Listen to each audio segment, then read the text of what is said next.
Voice of America Washington سے news minute کے ساتھ میں ہوں تابر علی۔ ایک مسافر طیارہ جس میں 148 افراد سوار تھے بارسلونا سے ڈوسلڈورف جاتے ہوئے ایلپس کے پہاڑوں میں گر کر تباہ ہو گیا ہے۔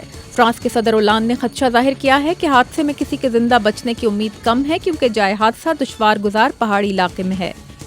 امریکی قیادت میں اتحادی طیاروں نے عراقی شہر تکریت پر نگران پروازوں کا آغاز کر دیا ہے، جس کا مقصد تکریت کو داعش کے قبضے سے چھڑوانے کے لیے عراقی فوج کو انٹیلیجنس مدد فراہم کرنا ہے۔ افغان صدر اشرف غنی آج واشنگٹن میں امریکی صدر براک اوباما سے ملاقات کر رہے ہیں۔ توقع ہے کہ ملاقات میں امریکی افواج کی افغانستان سے واپسی کی رفتار سست کرنے یا نہ کرنے کا جائزہ لیا جائے گا۔ امریکی اخبار وال اسٹریٹ جرنل کے مطابق اسرائیل نے گزشتہ سال امریکہ اور P5+1 ملکوں کی ایران کے ساتھ اس کے ایٹمی پروگرام پر خفیہ بات چیت کی تفصیلات جاننے کے لیے جاسوسی کا سہارا لیا تھا اور کسی ممکنہ معاہدے کو ناکام بنانے کی درپردہ کوششیں کی تھیں۔